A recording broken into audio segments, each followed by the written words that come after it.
Seriez-vous prêt à vous bander les yeux et à remettre votre vie entre les mains d'une autre personne avec une vue amoindrie ou carrément aveugle? C'est pourtant ce que des millions de chrétiens font en se basant uniquement sur les paroles qu'ils saisissent au vol pendant le sermon du dimanche sans jamais ouvrir leur propre Bible. Ils ne se questionnent pas. Leur curiosité intellectuelle envers Dieu est de niveau 0. Pourtant, ils ont la bouche pleine de Amen tous les dimanches, au point de croire qu'ils sont des amoureux de Dieu, des amis de Christ, comme Abraham est l'ami de Dieu. Mais la vérité est que la foi chrétienne n'est pas une foi aveugle. Au contraire, la Bible elle-même encourage la sagesse, la connaissance et le discernement. Proverbe 2, verset 6 déclare « Car l'Éternel donne la sagesse, de sa bouche sortent la connaissance et l'intelligence. » Amen. La connaissance de Dieu et de ses voies est présentée comme un bien précieux à rechercher activement. Dieu est le créateur de toutes choses. Et toute la création reflète sa sagesse, sa puissance et sa beauté. Qu'est-ce que cela veut dire? Eh bien, cela signifie que lorsqu'on étudie le monde qui nous entoure, que ce soit à travers la science, l'histoire, la philosophie, les arts, moi, j'aime bien dessiner, j'aime bien les arts, tout ce qui est artistique, le chant, l'astrophysique ou encore la physique quantique, pour ne nommer que cela, c'est en quelque sorte étudier l'œuvre de Dieu. Chaque découverte scientifique, chaque avancée dans la compréhension du monde qui nous entoure et l'univers que Dieu a créé est une occasion que nous avons et que Dieu nous donne de pouvoir le découvrir sous un autre angle. C'est une occasion que nous avons de pouvoir nous émerveiller devant la grandeur de Dieu. Aucune découverte, aucune formule mathématique, aucune avancée médicale ou technologique, aucune innovation artistique ne l'a été en dehors de la volonté de Dieu. Nous pouvons lire dans le psaume 103, verset 19, « L'Éternel a établi son trône dans les cieux et son règne domine sur toutes choses. » Amen. Proverbe 19, verset 21 nous dit, « Il y a dans le cœur de l'homme beaucoup de projets, mais c'est le dessein de l'Éternel qui s'accomplit. » Amen. Alors, lorsque un scientifique fait une découverte, pensez-vous vraiment qu'il l'a fait de lui-même? Pensez-vous vraiment qu'il l'a fait en dehors de la volonté de Dieu? Amen. Romains 13, verset 1 déclare, « Il n'y a point d'autorité qui ne vienne de Dieu, et les autorités qui existent ont été instituées de Dieu. » Amen. Alors, c'est en marchant dans ce schéma de pensée que j'ai décidé de relire ma Bible pour la énième fois, en commençant par le livre de la Genèse, comme je fais toujours. Et là, j'ai vu la parole de Dieu sous un angle que j'avais encore jamais exploré en près de 30 ans de conversion. Plus je lisais et plus je réalisais que plusieurs gros détails m'avaient échappé. Mais comment se fait-il que je n'avais pas fait le lien plus tôt? J'ai fermé ma Bible et j'ai pris quelques jours pour réfléchir parce que, encore une fois, le Dieu que je croyais commencer à connaître un tout petit peu, ne serait-ce qu'un tout petit peu, m'était à nouveau complètement inconnu. Je me suis demandé si j'avais réellement envie aussi d'aller plus loin dans mes recherches. Je n'étais même plus certaine de vouloir laisser le Saint-Esprit me révéler d'autres vérités plus profondes. J'ai senti germer au-dedans de moi comme une certaine appréhension. Je me disais même que j'avais peur.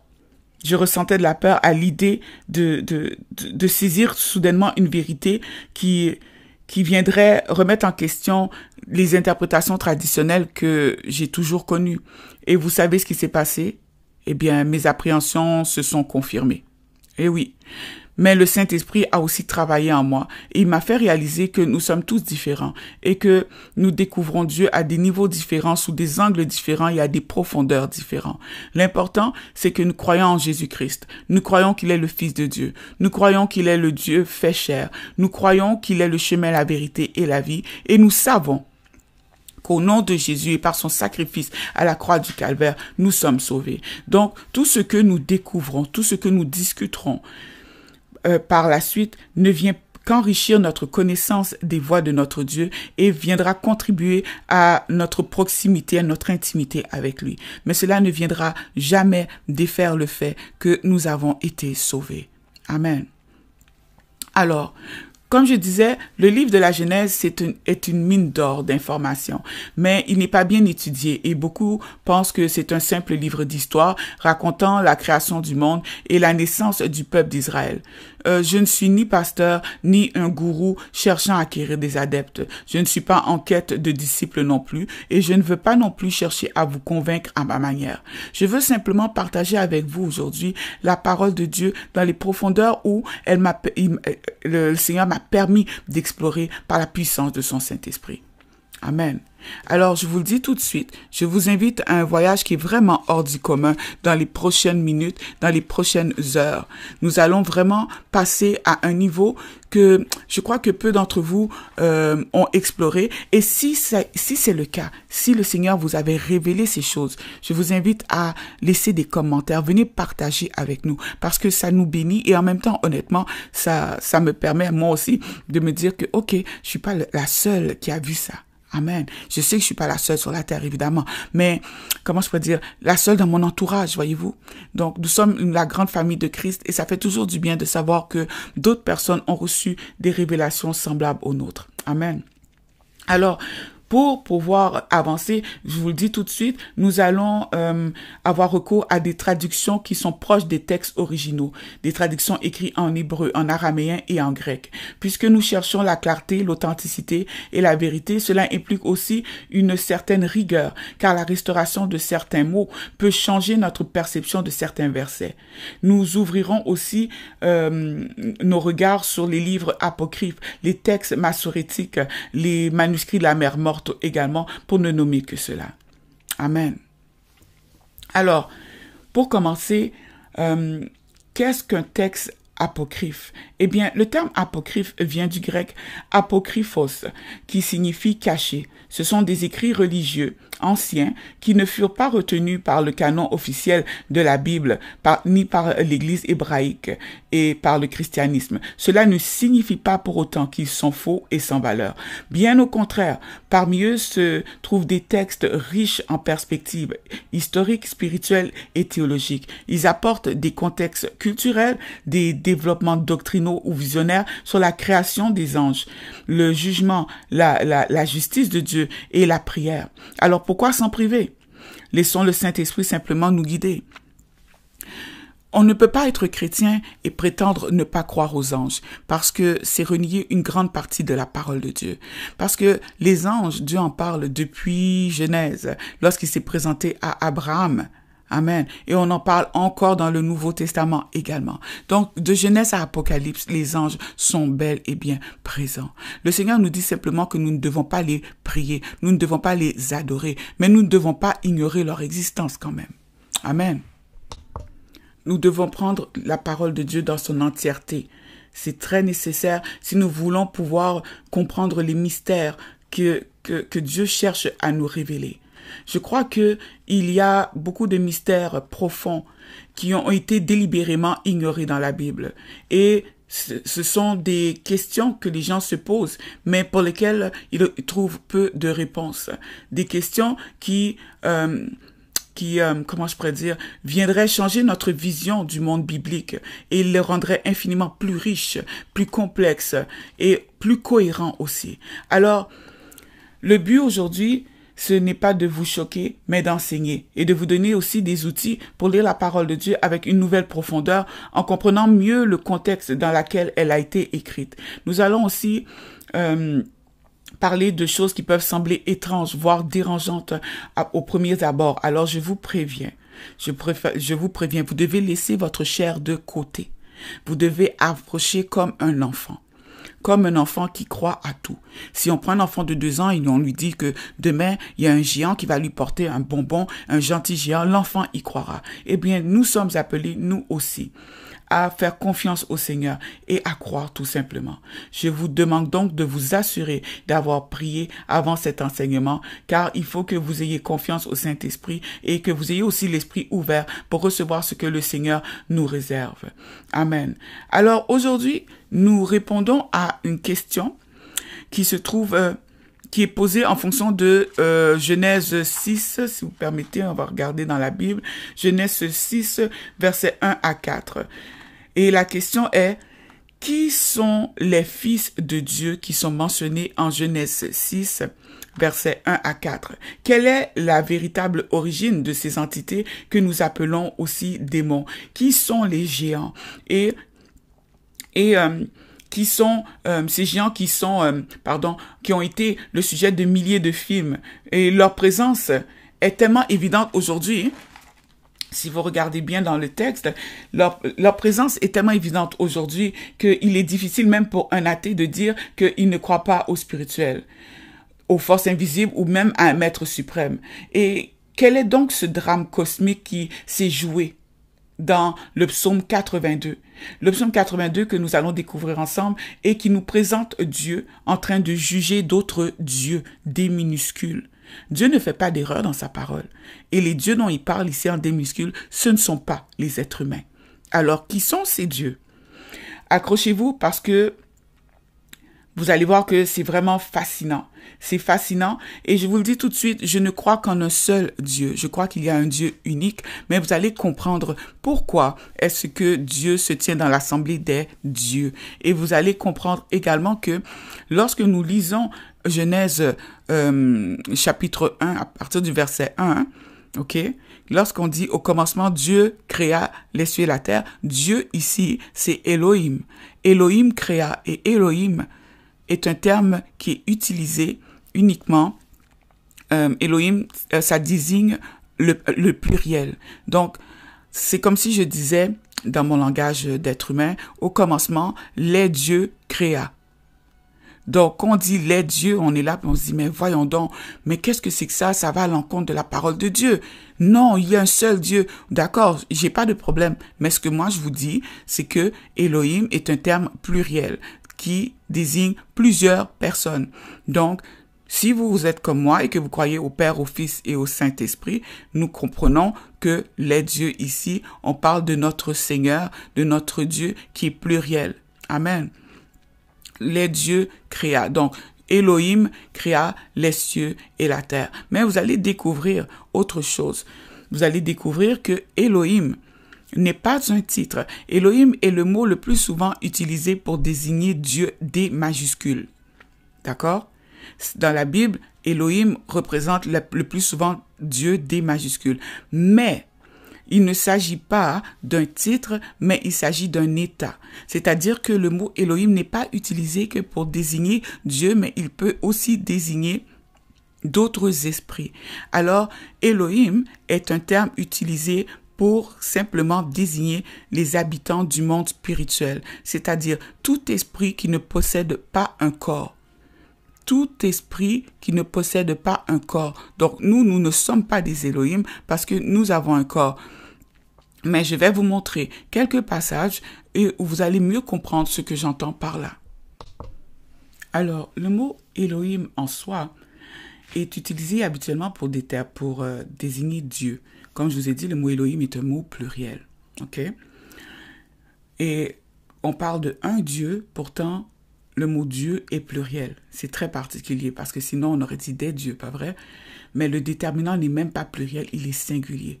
Donc, lorsque on lit, par exemple, je vais vous prendre un passage, disons, Exode 1, verset 20, dit « Dieu fit du bien aux sages-femmes et le peuple multiplia et devint très nombreux. » Amen. Donc, ici, Dieu, Elohim fit du bien aux sages-femmes. Donc, ici, on parle de Dieu, D majuscule. Cependant, il n'est pas utilisé que pour désigner notre Seigneur. Dieu, D majuscule, est utilisé 2425 fois pour désigner Dieu. Elohim, Elohim est utilisé 2425 fois pour désigner le mot Dieu, D majuscule. Mais il est aussi utilisé 159 fois pour désigner des dieux païens. Carrément. Donc, je vais vous donner un exemple. Et c'est là que je me suis dit, mais comment ça se fait que je ne me suis pas posé la question avant? Parce que j'ai tellement lu, on l'a tellement lu. Exode 20, verset 3, « Tu n'auras pas d'autre Dieu, des minuscules, devant ma face. Tu n'auras pas d'autre, au pluriel, d'autres dieux devant ma face. Tu n'auras pas d'autre Elohim. » Mais ici, voyez, autre à un S, d'autres Elohim devant ma face. Donc, pour bien comprendre, lorsqu'on parle du Seigneur, de l'Éternel des armées, c'est Dieu, mais le déterminant est singulier. Et lorsque on parle de Elohim en parlant des dieux païens, ok, à ce moment-là, c'est au pluriel, c'est des dieux païens. et non pas un Dieu païen. Voyez-vous ce que je veux dire? Donc, Dieu, il est pluriel dans son singulier. Voilà, c'est complexe, mais à la fois fascinant à comprendre aussi. Alors, qu'est-ce qui se passe maintenant? C'est qu'à partir du moment que on comprend ça et qu'on accepte le fait que Dieu ne se trompe pas et qu'il a bien dit en Exode qu'il y avait d'autres dieux, on doit se poser la question, ces autres dieux des minuscules, ces autres Elohim, qui sont-ils? De qui est-ce que Dieu parle? Et je m'étais jamais arrêtée sur cette question parce que à l'église, on ne nous enseigne pas ce genre de choses. D'ailleurs, même, on se questionne même pas là-dessus. Voyez-vous? Et c'est ce que je veux découvrir, on va découvrir ensemble. Et pour cela, on va suivre un certain cheminement. Et pour cela, on va commencer par d'abord décortiquer le passage de Genèse que nous allons prendre ensemble, le Genèse au chapitre 6, versets 1 à 4. Genèse chapitre 6, versets 1 à 4. Je lis la parole de Dieu avec respect et considération. Lorsque les hommes eurent commencé à se multiplier à la surface de la terre et que des filles leur furent nées, les fils de Dieu virent que les filles des hommes étaient belles et ils en prirent pour femmes parmi toutes celles qu'ils choisirent. Alors l'Éternel dit, « Mon esprit ne restera pas à toujours dans l'homme, car l'homme n'est que chair et ses jours seront de 120 ans. » Les géants étaient sur la terre en ces temps-là. Après que les fils de Dieu furent venus vers les filles des hommes et qu'elles leur eurent donné des enfants. Ce sont ces héros qui furent fameux dans l'Antiquité. Amen. Alors, ici, je veux qu'on commence d'abord par regarder un petit peu l'étymologie de certains mots. Donc, pour cela, je vous invite à utiliser ce qu'on appelle le code Strong. Pour ceux qui ne connaissent pas le code Strong, vous pouvez faire une recherche très rapide sur Google. Je vais vous mettre aussi le lien en description. Vous allez voir que c'est un code qui a été rédigé il y a déjà très longtemps. Et ça permet de connaître la profondeur et le sens étymologique réel des mots qui sont employés dans la Bible. Donc, vous allez découvrir que Dieu peut dire, c'est un exemple très grossier, un exemple que j'invente là. Dieu peut dire, par exemple, il mangea du fruit rouge, par exemple. Et puis, nous, on va dire, OK, dans notre tête, on voit un fruit rouge. Et là, maintenant, en cliquant sur rouge, vous allez découvrir que ça veut dire de couleur légèrement rosée. Puis là, vous allez dire, mais légèrement rosé, c'est pas rouge. Bien, c'est parce que dans les mots utilisés dans la langue originelle sémitique, eh bien, c'est ainsi que le mot rouge était à ce moment-là décrit. C'est ça que ça signifiait. Vous comprenez? Donc, il y a des mots que nous lisons, que nous pensons comprendre dans notre langue française, mais qui n'ont absolument aucun rapport avec le sens réel de ce que le verset veut nous dire. Amen. Donc, ici, nous lisons, lorsque les hommes, donc homme se dit Adam en hébreu, donc on est correct, eurent commencé à se multiplier à la surface de la terre et que des filles, ça c'est bat, B-A-T-H, et bat signifie enfant de sexe féminin, jeune femme, femme. Donc on comprend que des jeunes femmes leur furent nées. Ici, né, yalad, donc enfanté, engendré. Donc, on comprend ça, c'est dans le même sens. Les fils de Dieu virent que les filles. Donc, les fils de Dieu ici, c'est Bénéa Elohim. Et Bénéa Elohim, je vous l'ai dit tout à l'heure, Béné signifie fils, enfant. OK? De Dieu, Elohim, de Dieu et non pas des dieux. Donc, vous comprenez ici qu'on parle du Dieu unique, tout-puissant, des majuscules. Donc, on parle ici des fils de Dieu. Donc, ce sont des Elohim, ce que nous ne sommes pas. Donc, les fils de Dieu virent que les filles, on l'a vu tout à l'heure, battent des hommes, Adam, étaient belles. Et ils en prirent. Ici, c'est intéressant parce que ici, ils en prirent, c'est Lakash, L-A-Q-U-A-C-H. comme vous pouvez voir sur l'affiche. Lakash qui signifie prendre et emmener. Donc, ils en prirent. Donc, il ne faut pas s'imaginer que ça s'est forcément fait avec douceur et gentillesse, ok? Pour femmes, parmi toutes celles qu'ils choisirent.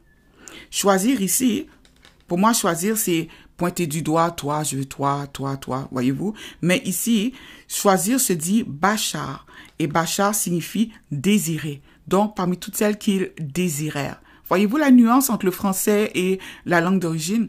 Donc, bachar. Alors, l'Éternel dit, mon esprit, rouach, qui veut dire souffle, esprit. Mon esprit ne restera pas à toujours dans l'homme. L'homme n'est que chair et ses jours seront de 120 ans.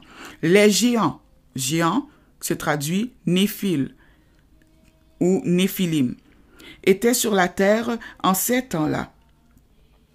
Ici, dans ce passage, il y a des gens qui disent que, ça veut dire qu'ils étaient là avant que ces anges chutent eux aussi. Mais en fait, non, parce que ici, en ces temps-là, qui se traduit par Yom, donc Yom, Y-O-W-M, Yom, qui signifie en ces temps-là, quand, lorsque. Donc, des gens étaient sur la terre lorsque, ou bien quand, les fils des hommes furent venus. Donc, ça veut dire que c'est suite à leur passage. Et non pas, ils étaient là avant. Donc, c'est pour ça que c'est très important de prendre le temps d'étudier l'étymologie et le sens réel des phrases. Après que les fils de Dieu furent venus, le après que, akar ou achar, qui signifie suite, puisque, voyez-vous? Donc, c'est parce que les fils de Dieu sont venus sur la terre que les géants ont fait leur apparition. Amen. Ce sont ces héros.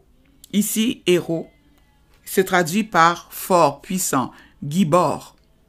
Ce sont ces gibors, donc ces héros, c'est fort, c'est puissant, qui furent fameux dans l'Antiquité. Ici, l'Antiquité, pour nous, c'est une période de temps, hein?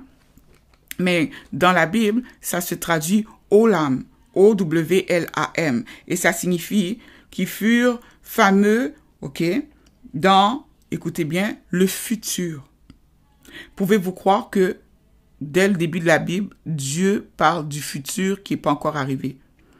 Ce sont eux qui furent fameux dans, ça se traduit aussi pour toujours, longue durée. Donc, ce sont eux dont on entend parler pour toujours.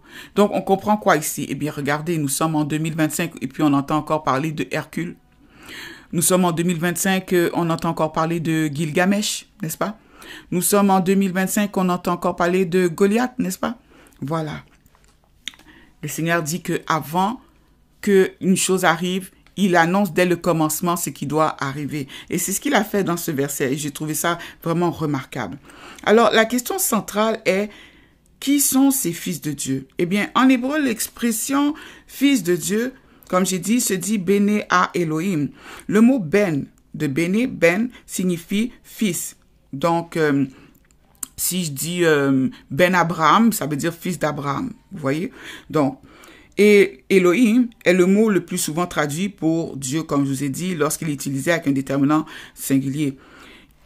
Il existe trois théories concernant l'identité de ces fils de Dieu. Et je veux que nous allons prendre le temps de regarder ces trois théories ensemble. D'abord, la première théorie suppose que ces fils de Dieu seraient des tyrans. Mais on parle ici d'êtres humains. Seraient des rois tyrans qui auraient dominé en ces temps-là. Des rois tyrans. Cependant, cette vision des rois tyrans est un peu tirée par les cheveux, pour pas dire carrément peu convaincante, parce qu'elle n'explique pas la dimension surnaturelle de l'événement. Il existe aussi des rois tyrans de nos jours. Est-ce qu'on n'a pas des dictateurs qui découpent les gens en morceaux? Est-ce qu'on n'a pas vu à la télévision des gens se faire décapiter, des gens qui ont été kidnappés, qu'on a éventrés, des enfants qui se font violer à tour de bras, des choses inimaginables, indescriptibles. Il y a aussi sur notre terre des tyrans qui sont horriblement inhumains et pourtant, ils n'ont pas engendré de géants. Ils n'ont pas engendré de géants. Parlons même simplement du dernier Wow. Juste à penser à ce qu'il a fait, c'est juste comme horrible. Parlons simplement de Hitler. Est-ce que Hitler aurait engendré un géant parce qu'il il est un tyran et le mot est faible? Alors, voilà pourquoi ça ne tient pas la route. Maintenant, la seconde théorie, elle, je vous le dis tout de suite, c'est la plus populaire aujourd'hui. Et c'est celle qui dit que les fils de Dieu seraient les descendants de la lignée de Seth. Cette théorie a été popularisée par saint Augustin au 5e siècle et elle suggère que les fils de Dieu étaient les descendants de Seth. Seth est le fils que Dieu a donné à Adam et Ève après la mort de leur fils bien-aimé Abel, mort assassiné par son frère Caïn. On connaît tous très bien l'histoire. Seth représente donc la lignée pieuse. Et selon saint Augustin, les filles des hommes, je tiens à préciser, il parle des filles des hommes, il n'y a même pas de fils. Les filles des hommes représenteraient les descendantes de Caïn, c'est-à-dire la lignée impie. Mis à part le fait que la femme est clairement diabolisée dans cette théorie, cette interprétation est surtout devenue populaire et dominante en grande partie parce qu'elle domestique le texte. J'entends par là que elle le domestique en éliminant le côté surnaturel qui mettait mal à l'aise de nombreux théologiens post-apostoliques soucieux de combattre les mythes païens. Ils ont su nous donner une explication rassurante, chaleureuse, qui fait du bien au cœur, puis qui est conforme à nos croyances très très limitées. Voyons, les géants n'existent pas. Mais est-elle exacte? Est-ce que cette interprétation, cette explication est exacte? Le problème, c'est qu'elle ne répond pas aux questions fondamentales du texte. Pourquoi le mariage entre deux lignées humaines, même si l'une est plus pieuse que l'autre, produirait-il des néphilim? Ce serait dire que la fille d'un pasteur épouse aujourd'hui le dernier, le dernier des voleurs, et à cause de ça, ils se mettent à engendrer des monstres, des créatures gigantesques. Voyons donc. Mais non. Et je vous rappelle que les néphilim, c'est quoi? Ce sont des géants. Je veux dire, on parle pas ici de 3 mètres de haut, là. On parle ici de géants comme Jack et le haricot magique, ou encore pour ceux qui en ont entendu parler, on parle de Gilgamesh. Alors, le texte insiste sur le caractère exceptionnel de cette progéniture. De plus, à aucun moment dans le texte on fait mention de Seth ou de Caïn dans ce passage. Alors, vous voyez que c'est une interprétation qui a été carrément une interprétation qui a carrément été importée dans le texte, juste pour se faire plaisir, quoi. La troisième théorie est de loin la plus ancienne de toutes, et c'est celle qui dit que les fils de Dieu sont les anges déchus. C'est l'interprétation qui était acceptée et enseignée quasi unanimement dans le judaïsme du Second Temple, c'est-à-dire la période durant laquelle Jésus et les apôtres ont vécu. Pour eux, le texte était clair. Et il n'y avait absolument aucune ambiguïté et aucune place pour le doute. Les fils de Dieu étaient des êtres angéliques, point barre. Alors j'aimerais qu'on regarde ensemble quelques preuves.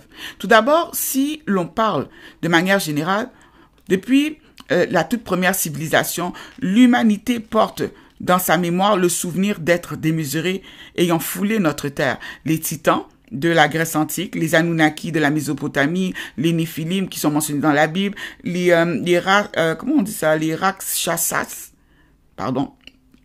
je vais vous l'écrire à l'écran, de l'Inde, ou encore les géants nordiques affrontant les dieux d'Asgard. Qui n'a pas entendu parler de Loki? Ou bien encore de Thor. Bien que ces récits semblent provenir de cultes isolés, toutes pourtant convergent vers un même point. Il y a eu une époque où le ciel s'est uni à la terre, engendrant une race hybride monstrueuse.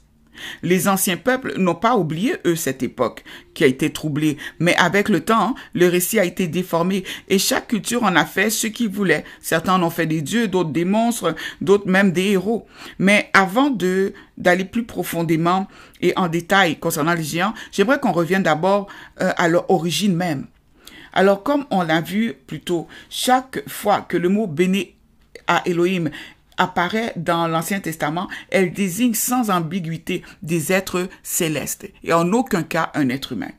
Dans Job 1, verset 6, nous pouvons lire « Or, les fils de Dieu vinrent un jour se présenter devant l'Éternel et Satan vint aussi au milieu d'eux. » Amen.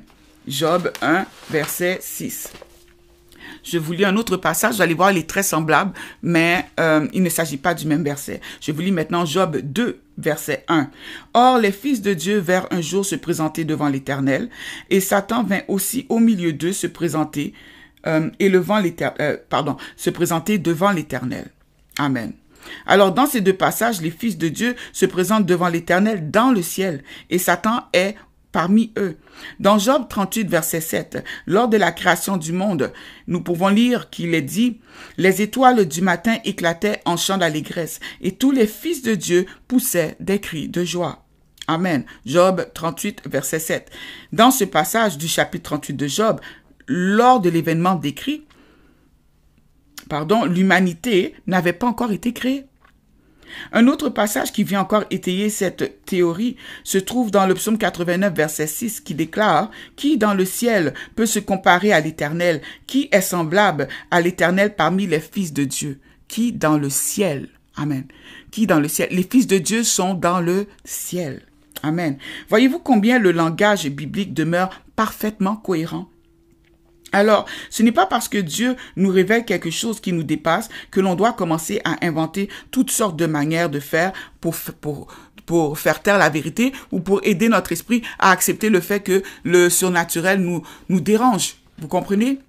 Alors, même les sources extra-bibliques de l'époque confirment aussi la même lecture. L'historien Flavius Joseph écrit dans son livre Antiquité judaïque, « Car beaucoup d'autres dieux s'unirent aux femmes et engendrèrent des fils insolents qui méprisaient tout bien, confiants dans leur propre force. » Amen.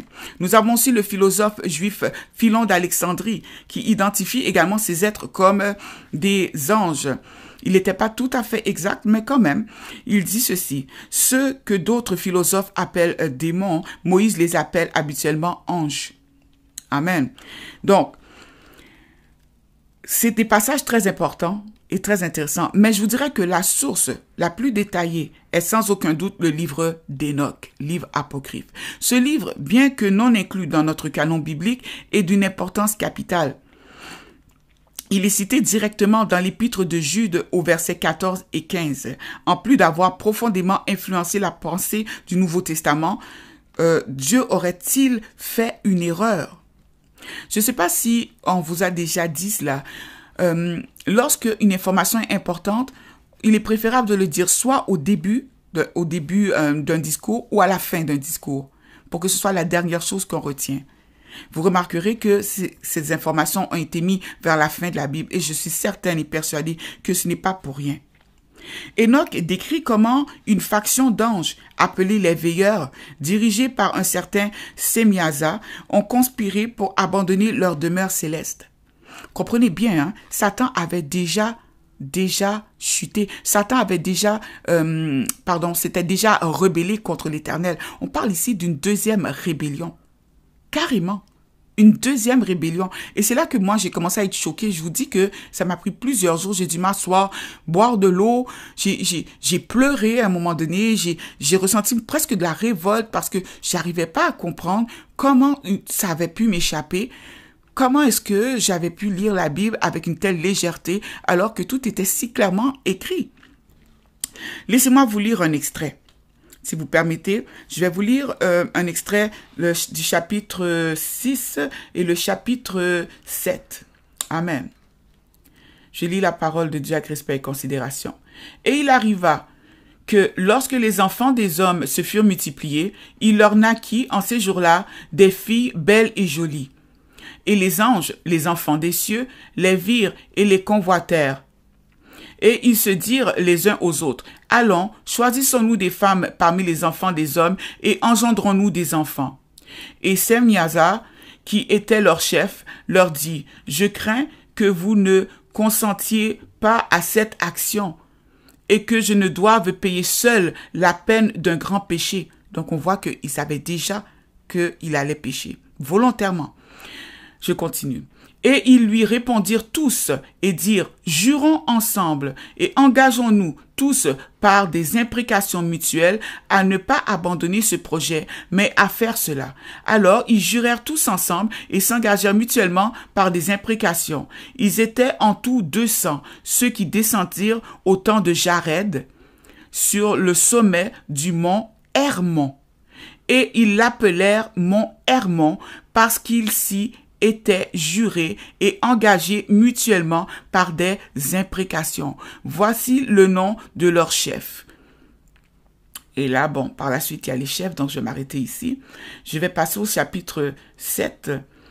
Et tous les autres prirent des femmes avec eux, et chacun en choisit une pour lui-même. Et ils commencèrent à entrer chez elles et à se souiller avec elles. Et ils leur enseignèrent des charmes et des enchantements, et à couper des racines, et leur firent connaître les plantes.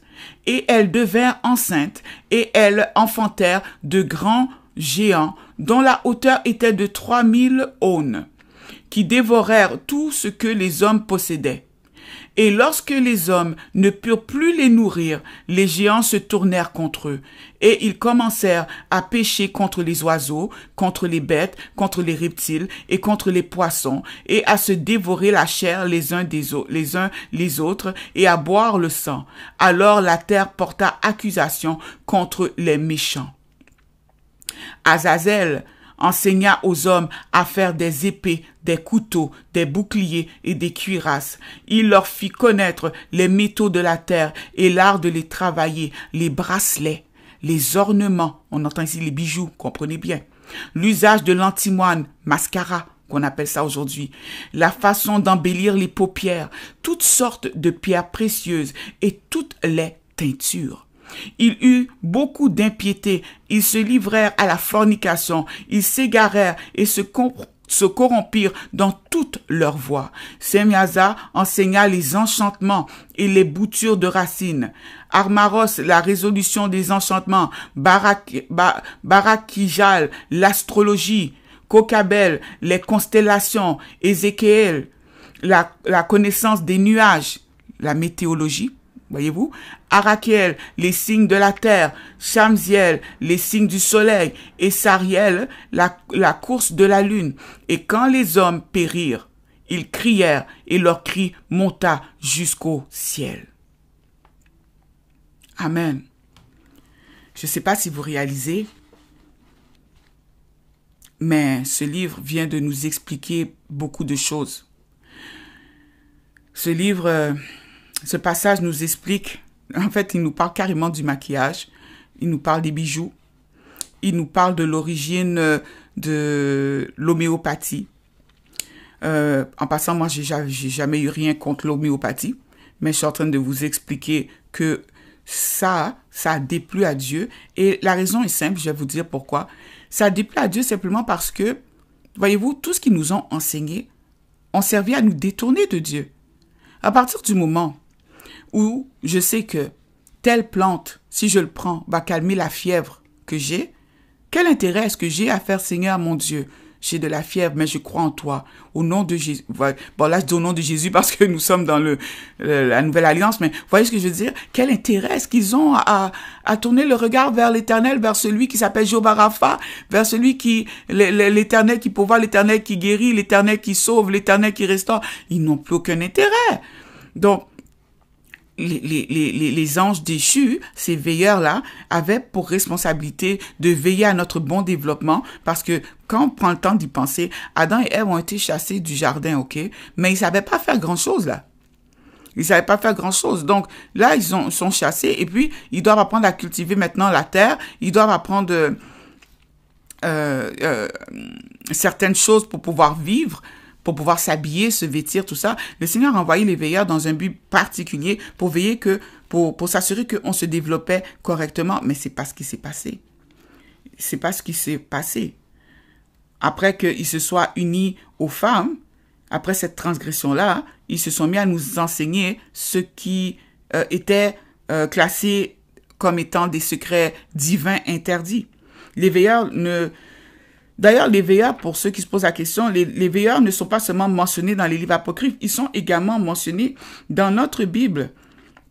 Vous trouverez entre autres dans Daniel au chapitre 4, verset 13, où nous pouvons lire « Cet ordre est émis par les veilleurs, la sentence est annoncée par les saints. » Amen. Je viens de vous lire la version de la Bible juive complète par David H. Stern Amen. Dans d'autres versions, le mot veilleur peut légèrement varier. On les appelle, vous allez lire comme un éveillé dans la Bible Chouraki, un de ceux qui veillent dans Louis II, c'est ce que vous allez lire, ou encore les saints veilleurs. On comprend qu'ils ont le pouvoir ou qu'ils avaient le pouvoir de prononcer des décrets sur nos vies. Donc, on retourne à ce que nous lisions, n'est-ce pas? 200 de ces veilleurs ont entretenu une relation contre nature, ce qui a donné naissance aux Néphilim, dont la racine hébraïque vient de Naphal, signifie tomber, ou encore ceux qui font tomber les autres. Néphilim, Naphal. Et dans la Septante, qui était la traduction, qui est une traduction grecque de l'Ancien Testament, le mot utilisé pour les désigner était gigante ou gigantès, d'où est tiré le mot géant. Ce terme grec signifie littéralement né de la terre. Alors, ces géants étaient de stature colossale, ils étaient brutaux, ils étaient insatiables et ils ont dévoré tout ce que Dieu avait mis sur la terre. Nos récoltes, nos arbres, notre verdure se sont mis à manger les poissons. Écoute, je veux dire, pour qu'ils soient capables de manger les poissons qu'il y a dans l'océan, puis que la terre puisse devenir vide, je pense qu'il devait vraiment être d'une taille colossale, bien au-delà du 3 mètres qu'on pense. Je vais vous lire un petit extrait du chapitre 10 du livre d'Enoch qui dit ceci. « Alors le Très-Haut prononça, le Saint et le Grand parla, et il envoya Uriel vers les fils de Lamech et lui dit, va vers Noé, et dis-lui en mon nom, cache-toi, et révèle-lui la fin qui approche. Toute la terre sera détruite, et le déluge va venir sur toute la terre et détruira tout ce qui s'y trouve. Maintenant, instruis-le, afin qu'il échappe et que sa descendance soit préservée pour toutes les générations du monde. » Alors, nous comprenons ici que quand Dieu a envoyé le déluge, c'était pas parce que l'être humain était tellement épouvantable. Il a envoyé le déluge afin de détruire, cet ADN hybride qui avait pris place sur la terre et qui menaçait de détruire l'humanité, de détruire l'homme que Dieu avait créé. Le verset suivant dit, « Et l'Éternel dit à Raphaël, » attendez, excusez-moi, je ne vais pas me tromper. Ah oui, « Et l'Éternel dit à Raphaël, liez les pieds et les mains d'Azazel et jetez-le dans les ténèbres et faites une brèche dans le désert qui est à Dudaël et jetez-le là et mettez sur lui des rochers raboteux et déchiquetés et couvrez-le de ténèbres et qu'il y demeure pour toujours et couvrez-lui le visage pour qu'il ne voie pas la lumière et au jour du grand jugement, il sera jeté dans le feu. Guéris la terre que les messagers ont corrompue, que les messagers, Malak, les anges, que les messagers ont corrompu et publie la guérison de la terre, afin qu'ils guérissent la plaie et qu'aucun fils des hommes ne périsse à cause de tous les secrets que les veilleurs ont révélés et enseignés à leurs fils. Or, toute la terre a été corrompue par les œuvres enseignées par Azazel. Impute-lui tous les péché. Amen, amen, amen. Alors, qu'est-ce que je peux dire? Eh bien, voyez-vous, le Azazel dont on parle ici, est-ce que ça vous rappelle quelque chose? Est-ce que ça vous rappelle un passage de l'Ancien Testament? Lorsque le Seigneur fait l'expiation, lorsqu'on fait l'expiation des péchés, on parle de Azazel. Je vais vous donner le passage. Veuillez m'excuser un instant. Donc, Azazel, ici. Alors, j'ai trouvé le passage. Il s'agit de Lévitique au chapitre 16. Je vous lis à partir du verset 25. Lévitique, chapitre 16, à partir du verset 25. Je lis la parole de Dieu avec respect et considération. « Il brûlera sur l'autel la graisse de la victime expiatoire. Celui qui aura chassé le bouc pour Azazel lavera ses vêtements et lavera son corps dans l'eau. Après cela, il rentrera dans le champ. Amen. Donc, c'est un passage que on a lu plusieurs fois. Et je sais que si vous l'avez lu, vous aussi, vous avez dû vous demander, mais c'est qui ça, Azazel? Et vous savez, dans le passage que je viens de vous lire, Azazel est écrit avec un A majuscule. Donc, on parle du même Azazel que le Seigneur a fait jeter dans le désert de Dudaël. Amen. Permettez-moi maintenant de vous lire un autre passage intéressant du chapitre 15 du livre de 1 Enoch. Chapitre 15, verset 3, où le Seigneur parle. Pourquoi as-tu abandonné le ciel élevé, saint et éternel, pour coucher avec des femmes? Et t'es-tu souillé avec les filles des hommes? Et as-tu pris des femmes? Et as-tu agi comme les fils de la terre? Et as-tu engendré des géants pour tes fils? Et vous, qui étiez saints et spirituels, menant une vie éternelle, vous vous êtes souillés avec le sang des femmes, et vous avez engendré avec le sang de la chair, et vous avez convoité la chair et le sang, comme les enfants des hommes, comme ceux qui meurent et qui périssent. C'est pourquoi je leur ai donné des femmes pour qu'ils les fécondent et qu'ils engendrent par elles des enfants, afin que rien ne leur manque sur la terre. Amen. Ça veut dire que ici, le Seigneur réprimande les veilleurs qui ont laissé et leur dit, mais vous aviez tout au ciel. Si je vous ai pas donné de femme, c'est parce que vous êtes éternels. Mais les humains, eux, ils périssent. Et c'est pour ça que je leur ai donné des femmes pour qu'elles puissent permettre une reproduction afin qu'il ne manque rien sur la terre. Mais vous, je continue, verset 6, mais vous étiez autrefois spirituels, menant une vie éternelle et immortelle pour toutes les générations du monde. Et c'est pourquoi je vous ai pas donné de femmes, car les esprits des cieux ont leur demeure dans les cieux. Et maintenant, les géants qui sont produits des esprits et de la chair seront appelés esprits malins sur la terre, ou esprits impurs. Et leur demeure sera sur la terre. Des esprits malins sont sortis de leur corps parce qu'ils sont nés des hommes et que leur commencement et leur origine première vient des saints veilleurs. Les esprits du ciel habiteront dans le ciel, mais les esprits de la terre, nés sur la terre, habiteront sur la terre. Les esprits des géants affligent, oppriment, détruisent, combattent, livrent bataille, détruisent la terre et causent des troubles. Ils ne prennent pas de nourriture, mais ils ont néanmoins faim et soif. Et ils commettent des scandales. Ces esprits s'élèveront contre les enfants des hommes et contre les femmes parce qu'ils sont issus d'eux. Amen. Qu'est-ce qu'on doit comprendre? Eh bien, voyez-vous, ici, le Seigneur vient d'expliquer que après la mort des géants, des esprits sont sortis du corps des géants et que ce sont ces esprits-là qui sont aujourd'hui appelés esprits impurs ou démons. Les anges qui ont chuté ne sont pas des démons. J'irai même plus loin. Je me suis toujours posé la question, pourquoi, est-ce que des démons seraient des anges? Quel rapport? Parce que Jésus, à aucun moment, Jésus n'a traité Satan de démon. Vous avez remarqué ça? À aucun moment, Jésus n'a appelé Satan démon. À aucun moment, le Seigneur a parlé d'un ange déchu en l'appelant démon. C'est nous qui l'appelons comme ça. D'ailleurs, même dans l'Ancien Testament, le mot démon en tant que tel, sous la forme qu'on le connaît, n'est pas mentionné. On y fait référence une fois et ce n'est même pas de la manière dont nous le pensons.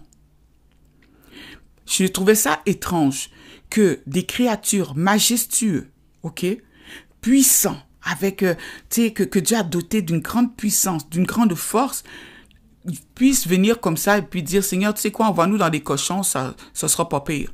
Je comprenais pas non plus pourquoi est-ce que on nous disait que les anges c'était eux les démons et pourquoi ils cherchaient tant à habiter des corps humains, puisque de toute manière, les anges n'habitent pas des corps humains. Il n'y a aucun endroit dans la Bible où un ange entre dans le corps d'un humain. Alors, expliquez-moi qui sont les démons qui sont des esprits impurs qui entrent dans nos corps. Ça ne peut pas être des anges, ni même des anges déchus.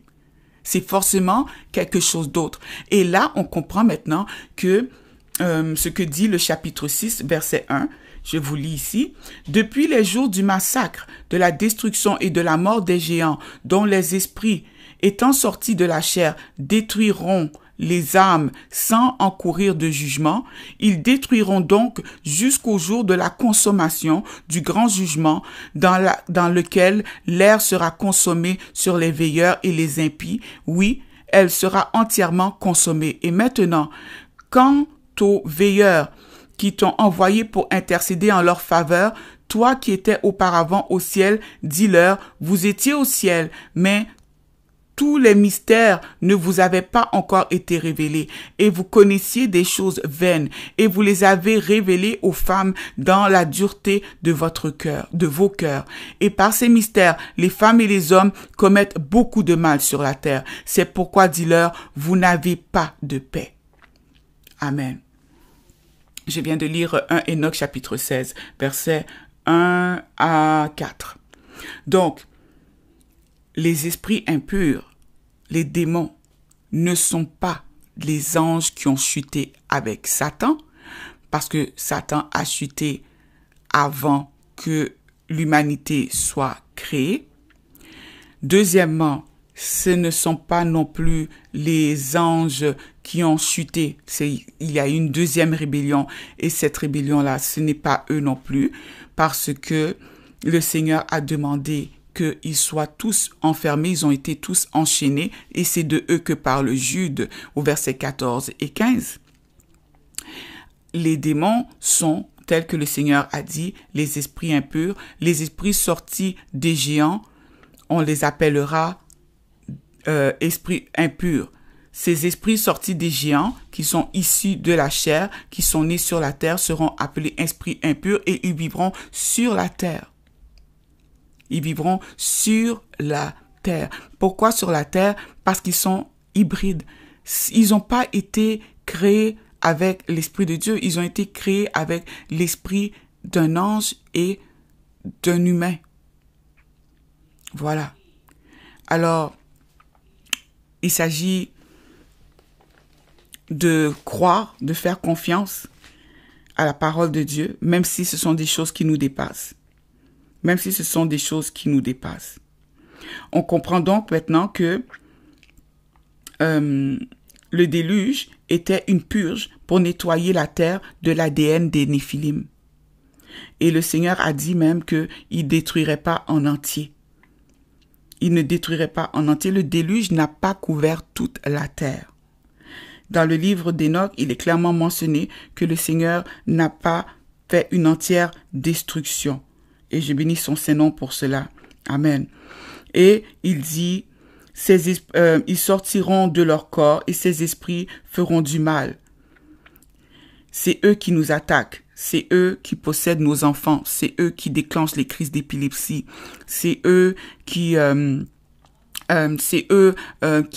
nous empêchent de procréer. C'est eux qui nous donnent envie, je sais pas moi, de sexe. C'est eux qui nous donnent envie de tuer. Vous savez pourquoi? Parce que les géants étaient abominables.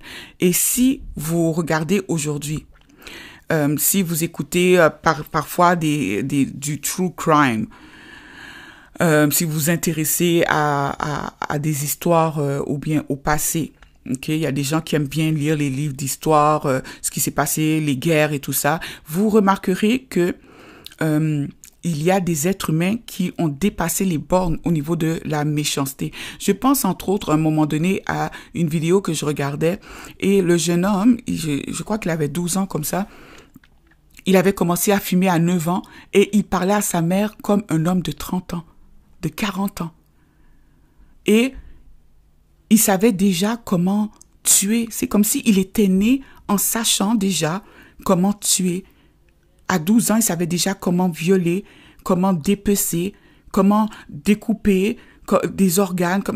Ça là, ce sont des choses, nous, enfants de Dieu, nous qui avons le Saint-Esprit en nous, il est inconcevable que l'on puisse penser à découper quelqu'un.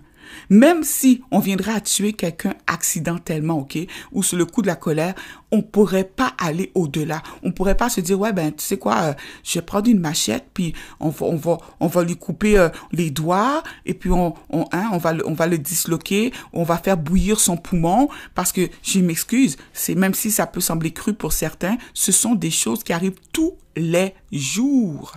Tous les jours, mes frères et sœurs, tous les jours, je vous dis que tous les jours, des enfants sont enlevés, sont agressés, des gens sont découpés, sont jetés, on a trouvé le torse de son papa là, les jambes de sa maman ont été jetées dans les poubelles, c'est tous les jours. Ce n'est pas parce que vous n'en entendez pas parler à la télévision qu'il se passe rien. Il est temps que nous, enfants de Dieu, on laisse un peu la télévision parce que la télévision, vous savez, ça vient nous hypnotiser. Et ça nous fait avaler les informations que ça veut bien nous faire avaler. Mais soyons sérieux. Si vous faites des recherches sérieuses, vous décidez, vous dites au Seigneur, tu sais quoi, Seigneur, je vais jeûner pendant 7 jours, là, les réseaux sociaux, je vais jeûner, ou bien je vais jeûner pendant 7 jours la télévision, Seigneur, et je vais chercher selon ton Saint-Esprit. Montre-moi vers quoi tu veux que j'aille. Vous allez être étonnés. Dieu va vous envoyer, va vous emmener vers des enseignements, ou bien vers même des vidéos, vers des témoignages. Vous allez rien comprendre. Vous-même, j'allais dire impossible que moi, enfant de Dieu, je partage la terre avec des gens qui peuvent générer de tels comportements. Vous comprenez? Et je comprends mieux maintenant pourquoi, lorsque je regarde un témoignage ou bien une vidéo où on raconte la mort d'une personne, comment elle est morte horriblement, et que j'entends que oui, on a retrouvé ses restes dans le four, je comprends pourquoi c'était pas des anges déchus, mais bel et bien les esprits des géants qui, eux, aimaient le sang, ils buvaient le sang, ils déchiraient la chair, et ils sont violents. Et rappelez-vous que dans le passage que je vous ai lu, le Seigneur, il dit que ces esprits-là sont sortis de la chair des géants qui sont morts, mais ces esprits continuent à avoir soif et ils continuent à avoir faim. Essayez d'imaginer un esprit qui a faim et qui a soif, ok, depuis déjà plusieurs millénaires. Quand il rentre dans ton corps, il te ravage. Il te ravage. Et on comprend d'où viennent aussi les comportements cannibales. Comment est-ce qu'une personne peut se lever et bouffer son voisin? Tout devient clair. Parce que l'esprit des géants ont besoin d'habiter des corps parce que ça leur rappelle d'où ils viennent. Ces esprits-là habitaient avant des corps. Les anges n'ont jamais habité de corps, mais ces esprits-là ont habité jadis des corps. Et maintenant, ils ont soif de violence, soif de vengeance, mais ils ont aussi soif et faim. Une soif et une faim qu'ils auront pour l'éternité. Alors, je vous avais dit que ce serait choquant. Je vous invite à laisser vos questions en commentaire. C'est la fin de la partie 1, parce que nous n'avons pas encore abordé la partie 2, où nous allons parler plus en profondeur maintenant de ces fils de Dieu, comment ils sont passés de fils de Dieu à Dieu des nations, Dieu païen. Amen. Mon nom est Douce Colombe Koulia et je vous dis shalom.